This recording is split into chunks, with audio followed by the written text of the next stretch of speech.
तो दोस्तों आप सभी का स्वागत है शाम की क्लास में। जो टैली की क्लास इस समय चल रही है यानी कि एडीसीए में जो टैली चल रहा है और आज थर्ड क्लास है।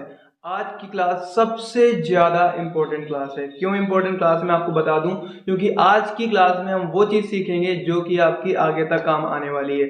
जी हाँ दोस्तों, जो लोग अभी तक लाइव पे नहीं आए हैं जल्दी से जल्दी इस लाइव को शेयर करें जाकर टेलीग्राम में, ताकि सारे छात्र लाइव पर आ जाएं। अगर आपने स्टार्टिंग मिस कर दी तो आपको बहुत ही ज़्यादा प्रॉब्लम हो सकती है। मैं ज़्यादा बकवास ना करते हुए सीधे आपकी क्लास स्टार्ट कर लेता हूं, ताकि क्लास ज़्यादा बोरिंग ना हो। तो आज की क्लास में मैं आपको बताने वाला हूं golden rules of tally. Tally के गोल्डन रूल क्या है, मतलब किस नियम के आधार पर टैली में बिल बनाए जाते हैं। आपको मैं बता दूं, टैली में जो बिल बनाए जाते हैं उसके कुछ नियम होते हैं, उसके कुछ रूल होते हैं। उन नियम को फॉलो करने के बाद ही आपकी जो बिल बनते हैं वो बनते हैं। अगर आपको वो नियम नहीं आते तो आपको बिल बनाना बिल्कुल भी नहीं आएगा। क्या क्या नियम होंगे उन सभी चीजों को जानेंगे। तो टैली में बिलिंग करने के लिए टैली में 3 नियम बनाए गए हैं, यानी कि अगर आपको 3 नियम आ गए तो टैली बहुत ही ज्यादा आसान है। उन्हीं 3 नियमों में से एक नियम आज मैं आप लोगों के बीच में एकदम से क्लियर करने वाला हूं। जी हाँ दोस्तों, पहली बात तो आप लोगों से छोटा सा क्वेश्चन है, मुझे बताइए, क्योंकि जो मैं नियम बता रहा हूं उनको हम अकाउंट्स कहते हैं और एक्चुअल में टैली में 3 अकाउंट्स को फॉलो करते हैं, real account, nominal account and personal account. आप मुझे ये बताइए आपके अकॉर्डिंग अकाउंट किसे कहते हैं। आपके हिसाब से खाता क्या है। अकाउंट की हिंदी होती है खाता, काफी लोग हिंदी ना बता दें इसलिए मैंने पहले ही बता दिया। अकाउंट मतलब खाता। तो आपके हिसाब से अकाउंट क्या होता है, जल्दी से रिप्लाई करें। मैं भी जानना चाहूंगा कि एक्चुअल में अकाउंट होता क्या है, आपको क्या लगता है कि अकाउंट क्या है। उसके बाद मैं डेफिनेशन बताता हूँ, या फिर आप लोग अपने माइंड में सोचिए, क्योंकि अगर आप बताओगे काफी समय लग जाएगा। अपने माइंड में सोचिए और मैं डिफाइन करता हूँ, बताइएगा आपने यही सोचा था कि नहीं। तो अगर मैं रियल में बताऊं तो अकाउंट वो होता है, वो स्थान होता है, वो स्पेस होता है जहां पर अपनी हम पर्सनल या प्रोफेशनल डाटा को स्टोर करते हैं। ठीक है, अकाउंट वो स्पेस होता है जहां पर हम अपने पर्सनल या प्रोफेशनल डाटा को स्टोर करते हैं। जैसे हमारी फोटोज, हमारी पर्सनल फोटोज हो सकती हैं, हमारी प्रोफेशनल फोटोज भी हो सकती हैं। उनको हम जहां पर स्टोर करते हैं उसको हम अकाउंट कह सकते हैं। जैसे गूगल ड्राइव आपकी हो गई, गूगल ड्राइव में स्टोर करते हैं, जीमेल में होता है, फेसबुक में होता है, व्हाट्सएप पे होता है। उसके साथ साथ और भी बहुत सारे माध्यम होते हैं जहां पर हम करते हैं। तभी आपको पता होगा फेसबुक अकाउंट कहा जाता है, जीमेल अकाउंट कहा जाता है। तो ये सारे के सारे अकाउंट कहलाएंगे। ठीक है, तो अकाउंट की एक छोटी सी डेफिनेशन, जहां पर ये हम कह सकते हैं वो स्पेस जहां पर हम अपना पर्सनल या प्रोफेशनल डाटा स्टोर करते हैं उसको हम अकाउंट कहते हैं। ठीक है, इजी है ना, समझ में आ गया होगा। ये डेफिनेशन आपको नोट कर लेना है, जहां पर हम अपना पर्सनल या प्रोफेशनल डाटा स्टोर करते हैं उसको हम अकाउंट कहते हैं। अब दोस्तों अकाउंट में अगर हम बात करें तो पहला हमारा अकाउंट होता है रियल अकाउंट, जिसकी हिंदी होती है वास्तविक खाता। रियल अकाउंट, ध्यान से सुनिएगा, सबसे इंपॉर्टेंट अकाउंट आपका यही होता है। अगर इसको आपने मिस कर दिया तो डेफिनेटली टैली आपको बिल्कुल भी नहीं आएगी। फिर आप आगे क्लास कंटिन्यू करो ना करो कोई फर्क नहीं पड़ता। तो इसको आपको बहुत ही आसानी से समझाया जाएगा। लेकिन अगर आप वीडियो को स्किप करेंगे या कुछ भी स्किप तो कर ही नहीं पाएंगे फिलहाल, अगर लाइव पे आए होंगे तो अगर आप ऐसा कुछ करते हैं तो आपको समझ में नहीं आएगा। वास्तविक अकाउंट क्या होता है, तो अगर मैं बात करूं इसकी डेफिनेशन की तो इसमें लिखा हुआ है इस अकाउंट के अंतर्गत वह बिल बनाए जाते हैं जिनमें सामान बेचा या खरीदा जा रहा हो, या जो सामान बेचा या खरीदा जा चुका हो उसका पेमेंट हो रहा हो। कुल मिलाकर ये देखो, रियल अकाउंट मतलब क्या होता है, वास्तविक इन सेंस जो चीज आपको दिख रही हो। ठीक है, जो चीज दिख रही हो, जैसे कि ये माउस आपको दिख रहा है, और जैसे कि ये अगर मैं इसकी की बात करूं तो ये आपको दिख रही है। तो जो चीजें आपको दिख रही हो वास्तविक रूप में, एक्चुअल में उन्हीं को आप बेच सकते हो, उन्हीं को आप परचेस कर सकते हो। ठीक है, तो हम ये कह सकते हैं जिनको हम टच कर सकते हैं, जिनको हम छू सकते हैं, जिनको, ठीक है, उन सामान को, उनको, क्योंकि सामान ही होंगी, सर्विसेज जो होती हैं वो दिखाई नहीं देती, वो दी जाती हैं। तो जो प्रोडक्ट हम सेल करते हैं या परचेस करते हैं, जो प्रोडक्ट हम सेल करते हैं या परचेस करते हैं, या जो प्रोडक्ट हम सेल कर चुके हों या परचेस कर चुके हों उसका भुगतान करते हैं। तो इस तरीके के जो बिल होते हैं वो आपके रियल अकाउंट के अंतर्गत आते हैं। जैसे मैंने बोला हमने पेन खरीदा, पेन रियल है, आप देख सकते हैं। मैंने मोबाइल बेचा, मैंने जमीन खरीदी, मैंने प्लॉट खरीदा, मैंने फर्नीचर खरीदा, मैंने फर्नीचर बेचा। तो ये सारे के सारे जो आपके होते हैं वो आपके रियल अकाउंट के अंतर्गत आएंगे, जिनको हम देख सकते हैं। ठीक है, ओके। तो फाइनली अगर हम बात करते हैं, जैसे कि एग्जांपल में आपके सामने दिया गया है, जैसे 25,000 रुपए का कंप्यूटर शिवम को उधार में बेचा। 25,000 का कंप्यूटर जो है उसको शिवम को उधार में बेचा गया। तो यहाँ पर आप देख सकते हैं कि शिवम को उधार में कंप्यूटर बेच दिया गया है, तो कंप्यूटर दिखता है इसलिए रियल अकाउंट में आ जाएगा। दूसरा आप देखेंगे लिखा 1 लाख रुपए की जमीन खरीदी, 1 लाख रुपए की जमीन खरीदी, जमीन भी काफी ठीक ठाक है, आप देख सकते हैं उसको भी। उसके साथ साथ अगर आप नीचे देखेंगे तो उसमें लिखा है शिवम ने 25,000 रुपए का भुगतान किया। अब शिवम का जैसे शिवम का 25,000 रुपए का कंप्यूटर शिवम को उधार में बेचा गया था, अब नीचे शिवम ने 25,000 रुपए का भुगतान किया है। तो जब शिवम ने 25,000 रुपए का भुगतान किया है तो यहाँ पर पेमेंट हम रिसीव कर रहे हैं, और किसका रिसीव कर रहे हैं? उसी का रिसीव कर रहे हैं जो हमने बेचा था, यानी कि वास्तविक में ये भी आपका आ जाएगा। तो इस तरीके के जो बिल होंगे वो आपके रियल अकाउंट के अंतर्गत आ जाएंगे। अब जैसे कि मैं आपके सामने कुछ क्वेश्चंस रखता हूँ, इसके पहले नियम जान लेते हैं। नियम क्या होता है? इसका नियम होता है बहुत ही easy, what's comes in and what goes out, मतलब क्या आ रहा है और क्या जा रहा है। देखो एक चीज तो आपको मालूम ही होगा कि जब हम किसी प्रोडक्ट को सेल करते हैं या परचेस करते हैं तो एक चीज हमारे पास आती है तो उसके बदले में कुछ ना कुछ जाती है। फॉर एग्जांपल अगर हमने एक मोबाइल परचेस किया तो जब मैंने मोबाइल परचेस किया तो मोबाइल हमारे पास आया और उसके बदले में हमारे पास से पैसा जाता है, या तो हम चेक दे देते हैं, या तो हम ऑनलाइन भुगतान कर देते हैं, या तो हम उधार कर देते हैं। उधार करेंगे तो भविष्य में देंगे, बट देना हमें पड़ेगा ही पड़ेगा। अगर हम किसी प्रोडक्ट को सेल करते हैं, जैसे मैंने मोबाइल को सेल किया तो मोबाइल मेरे पास से जाएगा, उसके बदले मेरे पास पैसा आ जाता है, ठीक है। तो ये आपके जो नियम होते हैं, तो वही इसमें बताया कि व्हाट्स कम्स इन व्हाट्स गोज आउट।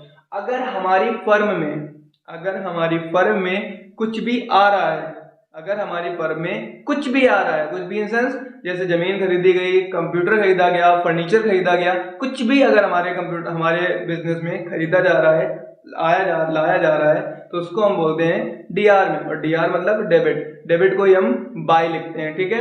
तो आप चाहे डीआर लिखो या बाय लिखो, दोनों ही अपने स्थान पर सही हैं। लिखने का नियम क्या होगा वो हम आगे वीडियो पे देखेंगे, ठीक है।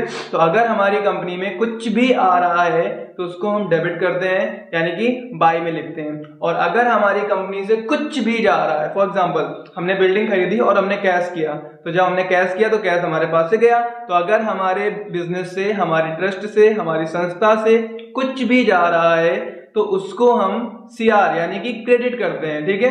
क्रेडिट को हम टू लिखते हैं, डेबिट को हम बाय लिखते हैं और क्रेडिट को हम टू लिखते हैं। इसको थोड़ा सा ध्यान रखना होगा। अगर हमारे बिजनेस में, अगर हमारे व्यापार में कुछ भी आ रहा है उसको हम डीआर में लिखते हैं, और अगर कुछ भी हमारे पास से जा रहा है तो उसको हम सीआर में लिखते हैं, ठीक है। अब जैसे मैंने आपके बीच में कुछ क्वेश्चंस रखे हुए हैं। पहला क्वेश्चन हमें रखा है बिल्डिंग परचेस 25 लाख रुपीज, ठीक है। 25 लाख रुपए की बिल्डिंग परचेस करी गई है।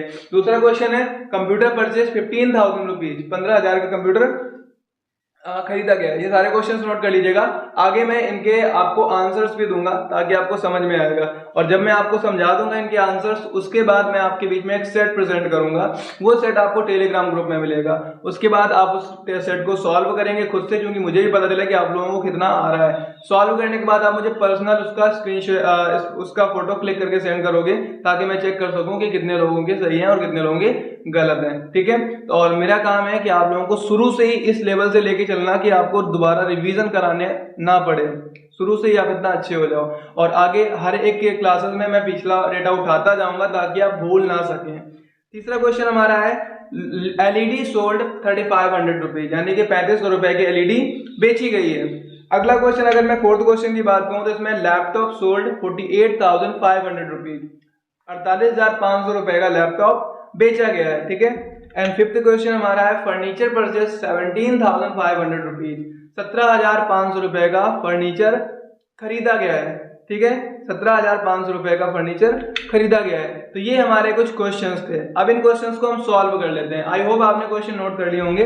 अगर नोट नहीं किए हैं तो जल्दी से ये पांचों क्वेश्चन आपके सामने लिखे हुए हैं, इन पांचों क्वेश्चन को नोट कर लो। पहला है बिल्डिंग परचेस 25 लाख रुपीज, दूसरा है कंप्यूटर परचेस 15,000 रुपीज, तीसरा है एलईडी सोल्ड 3500 रुपीज, नेक्स्ट है laptop sold 48,500 rupees, and last question आपका है फर्नीचर परचेस 17,500 रुपीज, ठीक है। जब मैं आपको क्वेश्चन आपके बीच में सॉल्व करूं, आपको समझाऊं, तब आप कुछ भी मत कीजिएगा, सिर्फ और सिर्फ ध्यान से सुनिएगा, ध्यान से देखिएगा, ताकि आपको सॉल्व करने में आगे दिक्कतें ना आए, ठीक है। आप अपने पेन को आगे देखिए।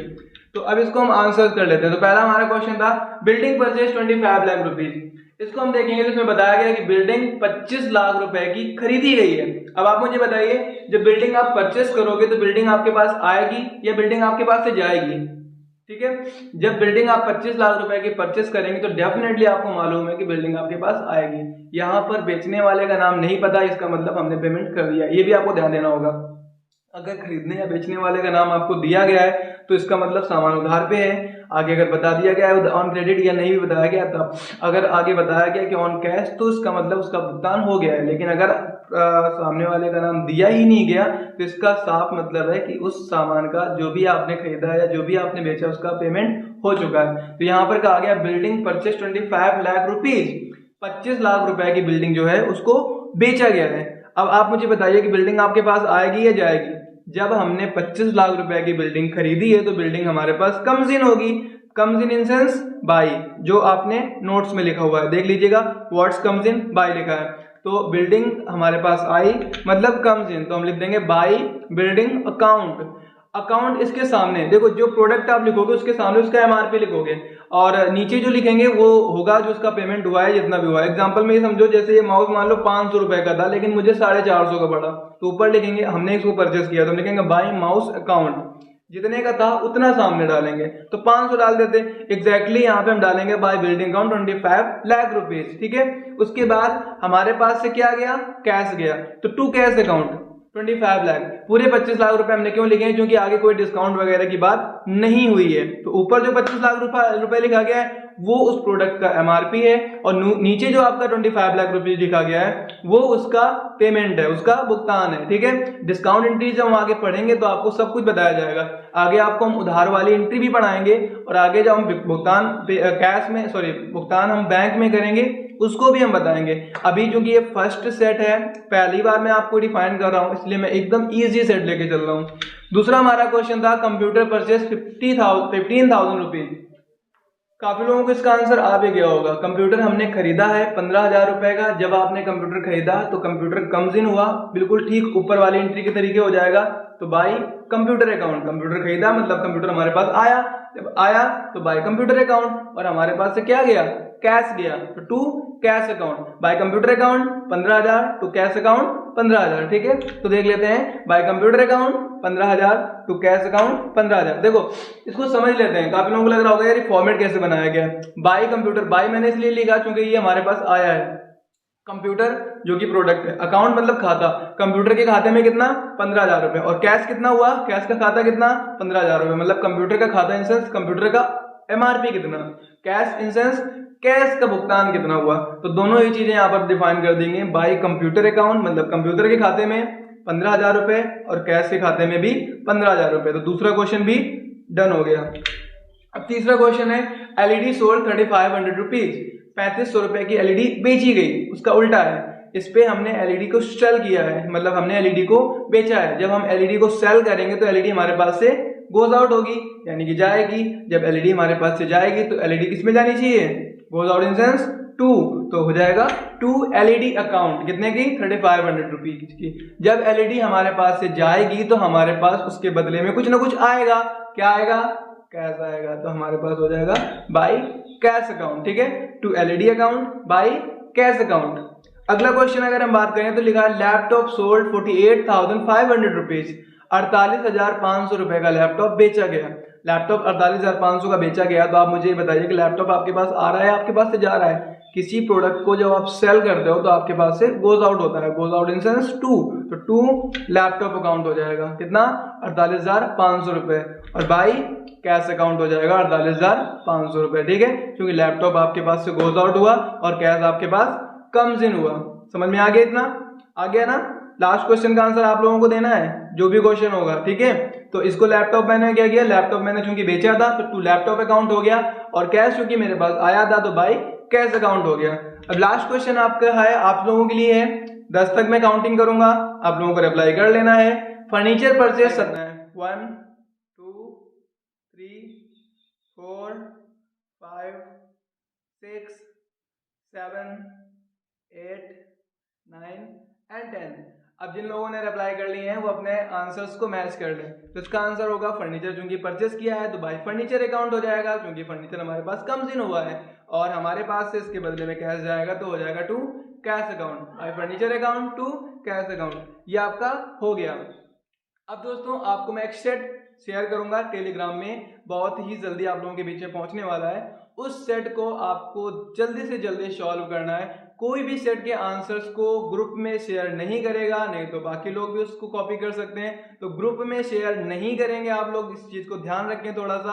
आप मुझे पर्सनली शेयर करेंगे, और हाँ, पर्सनल में सिर्फ और सिर्फ आप एडीसीए कोर्स या इसी से लेकर जो भी क्वेश्चन उनको करिएगा, अदरवाइज मैं आपके चैट पर विजिट नहीं करूंगा।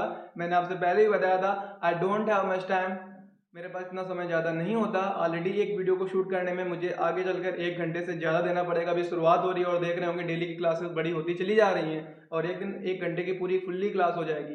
तो आप इमेजिन कर सकते हो इस 1 घंटे की क्लास को शूट करने के लिए मुझे कितने घंटे देने पड़ते होंगे। यू कैन नॉट इमेजिन, क्योंकि 1 घंटे का अगर वीडियो तो 1 घंटा शूट करने में लग गया, उसके बाद एडिट करना पड़ता है, इंपोर्ट एक्सपोर्ट करना पड़ता है, कॉम्प्रेस करना पड़ता है, थंबनेल बनाना पड़ता है, टैग्स लगानी पड़ती हैं, लगभग 3 से 4 घंटे लग जाते हैं। तो उम्मीद करता हूं कि आप लोग कोई अदर क्वेश्चन नहीं करेंगे। और अगर क्लास आपको पसंद हो तो अपने दोस्तों के साथ शेयर कर लें। जिन लोगों ने अभी तक एडीसी का बैच ज्वाइन नहीं किया, ग्रुप ज्वाइन एडमिशन नहीं लिया, जल्दी से जल्दी एडमिशन ले लें। Thank you.